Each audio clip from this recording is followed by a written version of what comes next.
Mika chapter 4 Mika अध्याय 4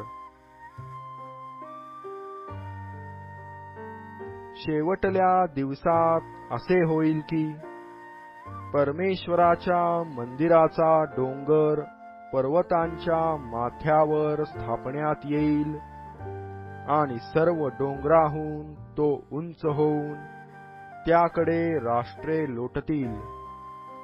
देशोदेशींच्या लोकांच्या झुंडीच्या झुंडी जातील व म्हणतील, चला आपण परमेश्वराच्या पर्वतावर याकोबाच्या देवाच्या मंदिराकडे चढून जाऊ। तो आम्हास आपले मार्ग शिकवो, म्हणजे आम्ही त्याच्या पथांनी चालू।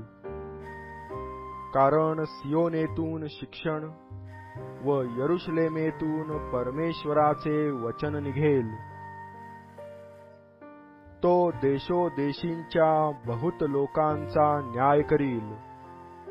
दूर असलेल्या बलवान राष्ट्रांचा इन्साफ ठरवील। तेव्हा ते आपल्या तरवारी मोडून त्यांचे फाळ करीतील, आपल्या भाल्यांच्या कोयत्या करीतील।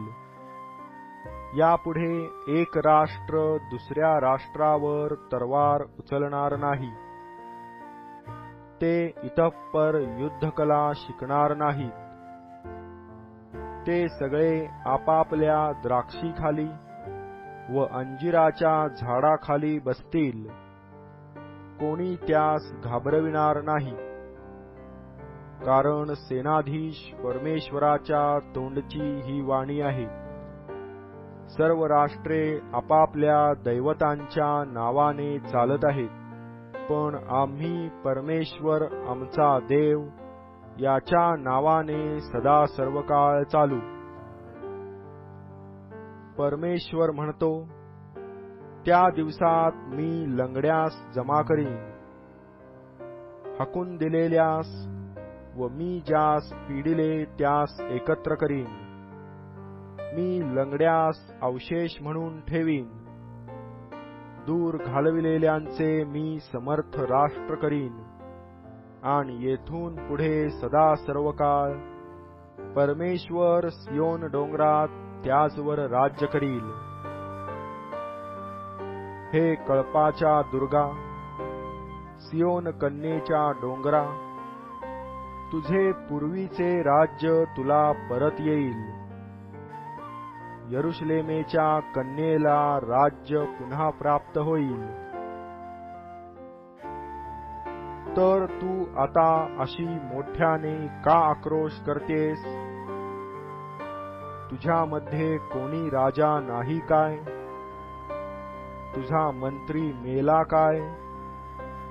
कारण प्रसवत्या स्त्रीसारख्या तुला कळा लागल्या आहेत। हे सियोन कन्ये, तुला कापरे भरू दे। प्रसूत होणाऱ्या स्त्रीप्रमाणे तुला वेदना होऊ दे। कारण तू आता शहराबाहेर जाशील, शेतात वस्ती करशील व बाबेलापर्यंतही जाशील। तेथे तुझी सुटका होईल। तेथे परमेश्वर तुला तुझ्या वैऱ्यांच्या हातून सोडवील। आता पुष्कळ राष्ट्रे तुझ्याविरुद्ध जमा झाली आहेत। ती म्हणतात, ती भ्रष्ट होवो, आमचे डोळे सियोनेला पाहून निवोत। पण त्यास परमेश्वराचे विचार कळत नाहीत, त्याचे संकल्प ते समजत नाहीत। कारण खळ्यासाठी पेंढ्या गोळा करीतात, तसे त्याने त्यास गोळा केले आहे। सियोन कन्ये, उठ, मळणी कर। मी तुझे शिंग लोखंडासारखे व तुझे खूर पितळेसारखे करीतो।